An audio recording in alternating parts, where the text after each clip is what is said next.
In cases like this, where there is alcohol involved in the abusive situation, the use of alcohol either by the offender or the victim or both is often seen as, then this, this can be blamed on the use of alcohol, as a way to really diminish the severity or the importance of what was going on, and as an excuse for the offender's actions. There is ample research that has shown that offenders may well use alcohol, but that is not the cause of their violence. That we know alcohol may break down some inhibitions, but alcohol is not going to make someone become an abuser who is not an abuser.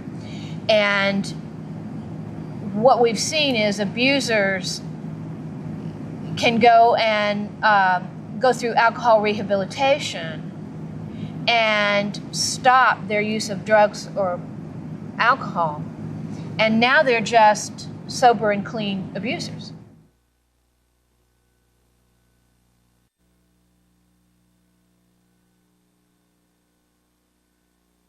It actually progressed really, really quickly in terms of the normal case through our system, quite frankly, because we were concerned with Miss McCauley's age that we would lose her as a witness. And essentially, aside from some doctors and some patrol officers that came on the scene after the assault was over, she was the only witness.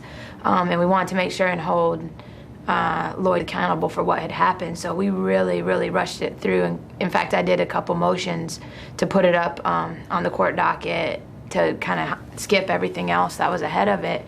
They took her to get what's called SARC, or the Sexual Assault Response Center team, get their medical exam, which is a vaginal exam to look and see if there is any medical evidence of the assault. She did have a tear in her vaginal area, which for obvious reasons I think was extremely important to our case and being able to prove it.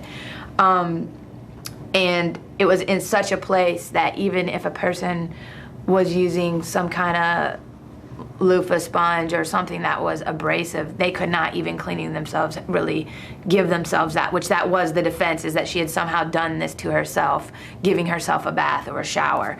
The medical testimony was incredibly, incredibly supportive in this case. Dr. Allison Bartfield testified as to the abrasions and the outer injuries, and her testimony was just, if I had to pick one thing, obviously Miss McCauley, but one thing outside of Miss McCauley's testimony, Dr. Allison Bartfield's testimony was just, we in fact recalled her at the end of the case because it was so long. Dara and I decided we don't want the jury to forget about this really good stuff, which is she had what were equivalent to finger marks where he had grabbed her. And he gave this story where she had fallen off the porch, and that's why she had the wrist laceration and the ankle laceration, and he had gently picked her up almost in like an infant way and taken her in the house. And Dr. Bartfield was like, no way that could, you would get these 2 grip marks on her upper arm area if that's what had happened. And I think if there's anything that turned the tide, obviously again, aside from Miss McCauley's own testimony, it was the medical testimony in this case. When we had all the photographs of all the injuries, a lot of our argument in close is, well, forget about just what the doctor says, but look at these pictures. Use your common sense. There's obvious patterns of, where someone held her. There's patterns on these bruises that, and Cheyenne and I had actually gone out to the scene by just the 2 of us at one point towards right before the trial was about to begin to take pictures and ourselves look at the stairs so that we could have a better way to explain to the jury, looking at this, there's no way these injuries could have happened. I don't think that either one of Nancy or Ashley will take credit for this, so I want to say it. A large part of that is because of the extreme interest that these 2 ladies and other people have taken in this woman's life. I know that Ashley spent at least one Thanksgiving with her.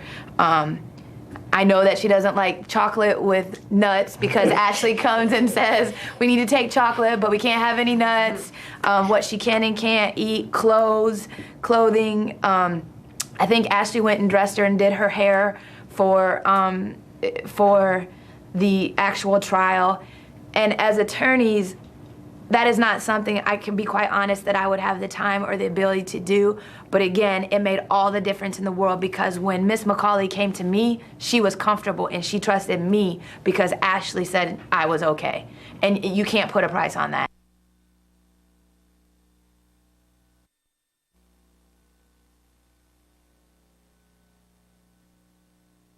Something that we hadn't even considered, Adair and I, when we went and did her depo, was the fact that prior to the assault, she needed oxygen occasionally.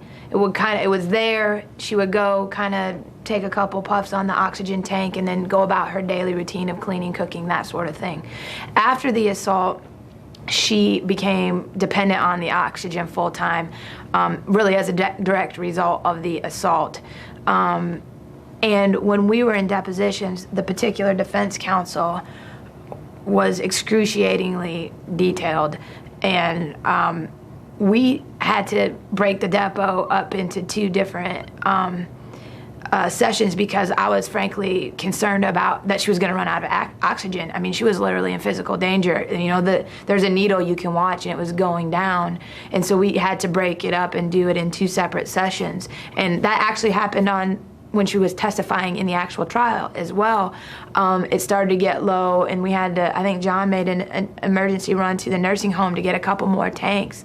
So really the whole system is not friendly to the elderly and those sorts of things. It doesn't take them into account, either the very young or the very old, either one. It doesn't take their special needs into account. And I think she really, including her hearing, I obviously have a very loud voice and made an effort to really amplify, but the defense tried to use that against her, and I think intentionally talked at a low level to make Miss McCauley seem confused and like she didn't know what she was talking about. And it was very frustrating to sit and watch because it had nothing to do other than she's 96 years old and she can't hear as well. Because of her age and because of her, I guess, poor eyesight, I don't know another way to say that, typically, you know, being an advocate, the judge will allow, you know, you to sit in the front row so that the person, you know, the victim, when they're out there testifying, can see you, so that they're not having to look at the defendant. They have someone that they are comfortable with, that they have a rapport with, to focus on. Someone that, you know, makes them feel comfortable, that's there for them. In this case, we had to get permission from Judge Cole because, you know, JD could not see, you know, very far at all, to where I sat up right next to the jury box. We actually had to bring her in, get her situated, and then, you know, I sat down, and then they brought the jury in. So the jury didn't know who I was. It was not any kind of an influence on them that, you know, her advocate's here or anything like that. It was just for her, so that if she needed something, if she, you know, became, you know, scared or upset or whatever, you know, I had worked with her and Nancy had worked with her so much that we were close enough to her that she felt comfortable with us, that she was okay with us being there, and we were basically like a support for her. And when Miss McCauley actually was running out of oxygen, Ashley can correct me if I'm wrong, but I'm pretty sure she gave Ashley the high sign because I missed it. I think she was giving hand signals and I was not comprehending what she was trying to tell me, and I remember Ashley going like, oxygen, she needs it. And then that's when I asked for the recess because I didn't really realize what was going on, and if Ashley hadn't have been right there, there could have been some really bad consequences to the whole situation. Again, just I don't think you can stress enough how I wish that we just need to make it a priority to make the system flexible enough to accommodate these kinds of victims. The practical aspect of how you maneuver at the time of the trial, she was 97, I believe, a 97-year-old victim with medical issues through the system. And what we had to do, I think, first of all, if you tried, you had an incredible team here who adapted their perspective to see it from the victim's perspective as an elderly person. And the practical aspects of that are you have to provide transportation. We brought in a personal vehicle, a van that would accommodate the wheelchair. the victim, Ashley, myself, several tanks of oxygen, to get her in, to move her in and out of the courthouse, to provide a safe, quiet place for her to await her testimony, or to take we had a lunch break, to provide food for her that was within both her dietary restrictions and that would bring her some pleasure. The power and control issues, as Nancy talks about therapeutically, that you're trying to help a victim restore, as simple as speaking to her before you move that wheelchair. Mary, we're going to turn left here. We're going to get on the elevator. If you see from her perspective as seated in a wheelchair, you get on a crowded elevator in a busy courthouse, she's going to be hip high to everybody else in that elevator. So you either clear the elevator out or you ask people, you create room. You try to create, an environment that is as positive and reassuring for her. I think the way we addressed her, I never called her by her first name. I always spoke to her with her given name and called, Mrs. I use a lot of humor in my approach, so we kidded around. I think humor is a great, it diffuses some of the tension. So I think those kind of practical aspects. Again, we hit an issue because the trial went much longer and we almost ran out of oxygen. So those are the kind of things that an agency has to accommodate, and I think you do it from seeing it from that victim's perspective.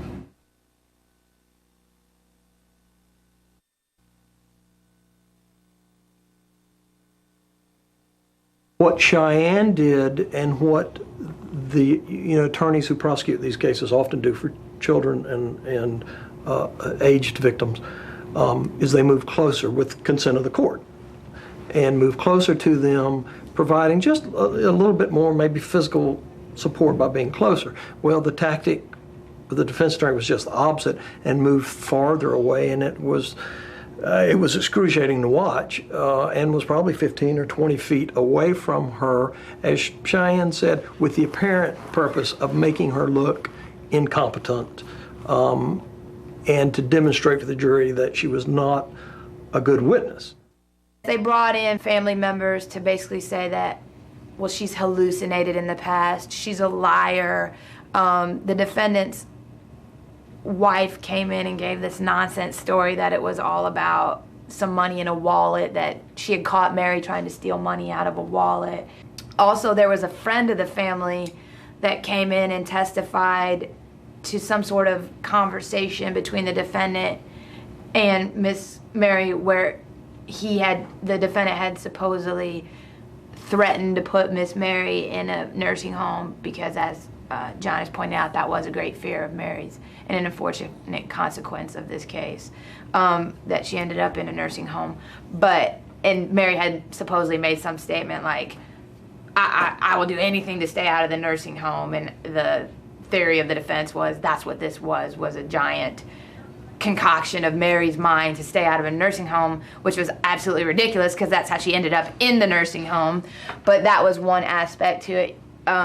Another aspect or defense tactic was, again, that she was mentally unstable, and they brought in somebody to say she was seeing her dead husband at some point way in the past. I think all of that was I think the jury probably discounted all of that because having Miss Mary there, it was very clear that that wasn't the case. There was also some testimony regarding her trying to poison the defendant at one point, and again, this was, as I'm even saying it, I feel ridiculous saying it, and I think that's how it came out to the jury, but supposedly she had put something in one of the defendant's beers at one point in time. She, of course, denied that, but again, a neighbor or family member came in and said that, and it was sort of like the defense was just throwing all this stuff against the wall and let's see if anything sticks, and fortunately nothing did.